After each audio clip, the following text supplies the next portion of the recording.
It's a verdict as divisive as the man himself. Delwar Hussain Saidi was found guilty and sentenced to be hanged. His crimes include murder, rape and torture during the 1971 civil war in Bangladesh. He denies all the charges. The court ruled he helped violent pro-Pakistan groups kill and maim the local population during the war for independence. He has been convicted to the highest as the death penalty, and the other out of 20, 8 charges have been proved without reasonable doubts, beyond reasonable doubts. So those comprises the killing, deportation, transformation, conversions, murder, rape, etc. Mass demonstrations in the streets of Dhaka for weeks now have been calling for death sentences to be handed out to those on trial. Razakars, Al-Badr and our sons, all of them have violated our mothers, sisters, and their acts are also against the country. We demand the trial of all Razakars. And we have come here to show our solidarity with these young people, and we want the execution of war crime suspects. He is a leading figure in the religious party Jamaat-e-Islam, which says the trial was a sham and politically motivated because Jamaat is in opposition to the government. They have chosen Bangladesh Jamaat Islami after 42 years of the liberation only because of political reason, because they want to suppress opposition political parties. Only because of political reason they are killing the leaders of Jamaat Islami in the name of trial. Jamaat party supporters and religious activists have called a countrywide strike, and scenes across the country continue to reflect the sheer breadth of response to the death sentence. More accused war criminals are to be tried by the court, and those calling for the death sentence say they will stay in the streets until a similar verdict is given to all those accused. Jane Ferguson, Al Jazeera. All right, let's talk now to Masood Saidi. He's the son of Jamaat-e-Islami leader Delwar Hussain Saidi. He joins us from the Bangladeshi capital, Dhaka. Masood Saidi, first of all, what's your response to the death penalty verdict handed down by the tribunal today? Let me correct the number first. You said that 30 people has been killed. It has raised to 60 already. Countrywide, these people from community people has raised their voice against this verdict, and 60 people already died so far. And we believe that the verdict is totally politically motivated, and as the last speaker said, that this verdict, and they are trying to actually disrupt the Islamic politics and movement from Bangladesh. So what are the legal options open to you and the Jamaat-e-Islami party now? I mean, will you appeal the verdict? Well, we certainly definitely go to appellate division with appeal, and we believe that we'll get justice in that court.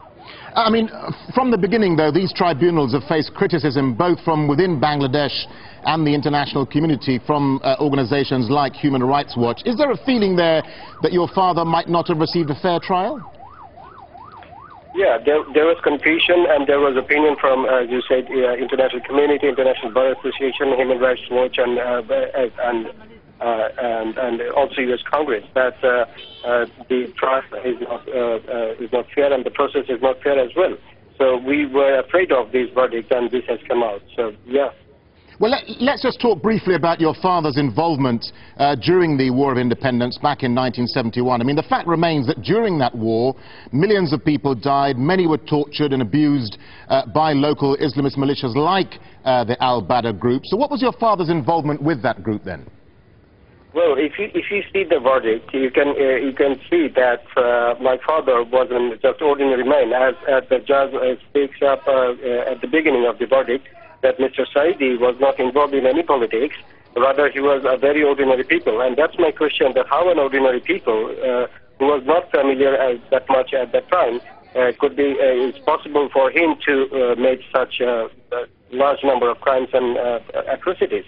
But the Bangladeshi... at the beginning of the verdict. Yeah, but the Bangladeshi government does say that the trials are fair, and there does seem to be widespread public support in the country for the trials. But do you think the people who committed those crimes should be brought to trial, no matter that they happened over 40 years ago? There is no doubt that every criminal should come to trial for justice. But the question is, what the government has said, they could not prove it in the court, because if you look after these two issues where the verdict has come out, number one, Ibrahim Kuti, whose wife actually filed a case in 1972 for the murder of his husband, and Mr. Saidi's name was not there. And 4 or 5 people already convicted in that case.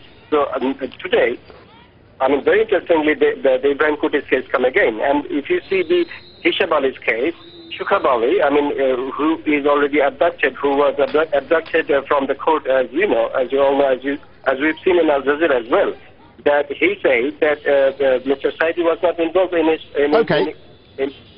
Let me just...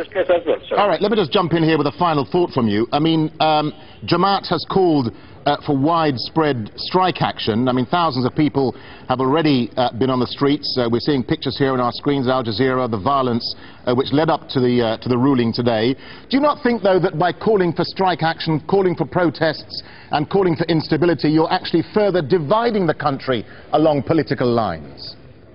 Well, it's not us, it's the government who has divided the country.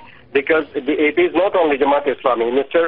Delal Hussain Saidi, Allama Delal Hussain Saidi is one of the popular Islamist preacher for the last 15 years, in the 50 years in this country. The most people do go to his mahfil and listen to what he's saying. Because, and he's one of the popular figure, as the verdict says, if you see the verdict. So the most people come out from their home and show their protest against this verdict. So it's not that we divide the country, rather the government and the unfair trial who has given this verdict has made this country divided. Okay, Masood Saidi, thank you for talking to Al Jazeera.